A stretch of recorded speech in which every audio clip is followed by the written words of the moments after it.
السلام علیکم ورحمۃ اللہ وبرکاتہ۔ عزیزان ملت اسلامیہ، آپ تمام امتی کو ابو فصل کی طرف سے سلام عرض ہے۔ گھر میں بڑی پردہ نشین عزت دار ماں اور بہنوں کو ابو فصل کی طرف سے سلام عرض ہے۔ بہرحال اللہ سے امید ہے آپ لوگ خیریت سے ہوں گے، اللہ کی حفاظت میں ہوں گے، ان ملونوں کی ملامت سے، ان فرقہ پرستوں کی فرقہ پرستی سے محفوظ ہوں گے۔ اللہ آپ لوگوں کو اپنے حفظ امان میں رکھے، اللہ اپنی حفاظت میں رکھے، اللہ ہر آبا سے، ہر شر سے آپ لوگوں کو محفوظ رکھیں۔ بہرحال میرے عزیز دوستوں، میرے بھائیوں، دیش کے حالات سے بھی آپ لوگ واقف ہیں اور دیش کے باہر کے حالات سے بھی آپ لوگ بجا واقف ہیں، لیکن دیش سے ہی جڑی ایک خبر جو کہ ابھی سپریم کورٹ پہنچ چکے ہیں۔ جس طریقے سے سپریم کورٹ کے سپریمو CJI چندرچوڑ نے جو دلیری کا فیصلہ کیا، وہ ہر ہندوستانی کے لیے باعث فخر ہے اور ہم اس کی سراہنا کرتے ہیں۔ جس طریقے سے بہادری دکھائی انہوں نے، جہاں پہ آپ لوگوں کو ابھی اچھی طرح، میرے عزیز دوستوں، میرے بھائیوں، میری ماں اور بہنوں، پتہ ہے آپ لوگوں کو 5 راؤنڈ کی پولنگ ہمارے پاس ہو چکی ہے، ووٹ ڈالے جا چکے ہیں، اور ہر ایک کا ایک ایگزٹ پول جس طریقے سے لکھ ہوا، بہرحال بتایا گیا، لکھ ہوا نہیں ہوا، جان بوجھ کے یہ ایکٹنگ کی جا رہی ہے، وہ تو خیر اللہ جانے، لیکن ہم تو یہ بتا دیں گے آپ لوگوں کو، یہ جو 5 راؤنڈ کی جو پولنگ ہوئی، جس میں سے ابھی 2 باقی ہے،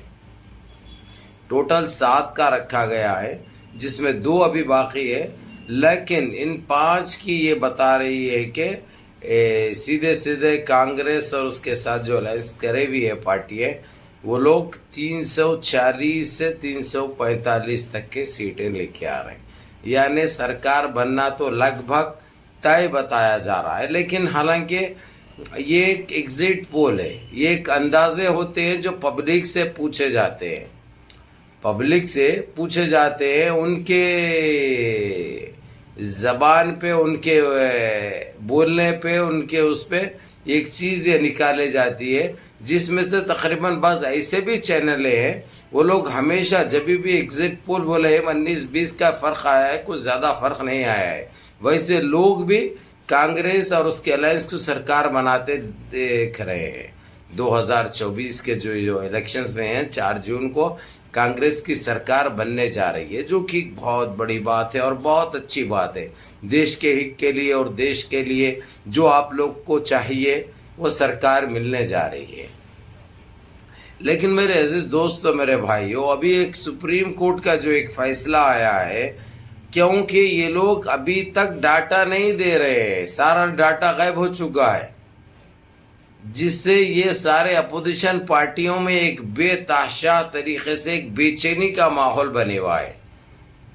اسی کو لے کر جو ڈاٹا غائب ہو چکا ہے، جو ڈاٹا نہیں بتایا جا رہا، اس کو لے کر وہ سپریم کورٹ پہنچے۔ وہ لوگ سپریم کورٹ کے جج CJI چندرچوڑ نے 5 ججوں کی بینچ بلائی اور وہ بیٹھک کرے، اور یہاں تک کہ یہ تک کہہ دیا کہ رات بھر بیٹھک جاری رہے گی۔ یہ میں کل کی بات کر رہا ہوں، آپ لوگوں سے جمعرات کے نائٹ کی بات کر رہا ہوں، جو جمعرات کے دن جو بات ہوئی ہے، میں وہ بات کر رہا ہوں۔ تو اس سے نکل کر یہ سامنے آ رہا ہے، جہاں پہ یہ ڈاٹا نہیں ہوا وہاں پہ نہیں بتایا جا رہا ہے، تو یہ تو نکل کے آ رہا ہے کہ ہو سکتا اس الیکشن کو ملتوی اور منسوخ کر کے دوبارہ پولنگ کرائی جائے گی۔ یعنی ایک اندازہ، ابھی یہ ججمنٹ نہیں آیا، لیکن یہ بتایا جا رہا ہے، اس کے یہ نتائج یہ اپنے آپ سے جو میڈیا ہے، گودی میڈیا ہو یا کون سے بھی ایسے اپنے اپوزیشن پارٹی ہوں، وہ لوگ اس چیز کو نکال رہے ہیں اور کہہ رہے ہیں اپنی طرف سے، جبکہ ابھی فیصلہ نہیں آیا، ابھی سپریم کورٹ کے بینچ پہ ہی یہ چیز موجود ہے۔ ہو سکتا آپ لوگ یہ ویڈیو دیکھنے تک آ بھی جائے۔ اگرچہ یہ چیز ہو گئی تو ہندوستان کی تاریخ میں، بھارت کی تاریخ میں یہ پہلی مرتبہ ایسا ہوگا۔ ایک ایسے انمول چیزیں ہو رہے ہیں جو کبھی سننے کو بھی نہیں ملے تھے، جو بھی دیکھنے کو مل رہے ہیں۔ کبھی ڈاٹا غائب ہو جاتا، کبھی EVM غائب ہو جاتی، کبھی جو ہے سو یعنی ایک بھنڈار بوگس سنگھ کا سامنے آ جاتا، کبھی EVM چینج ہوتے ہوئے رنگے ہاتھ پکڑے جاتے، اور کہیں پہ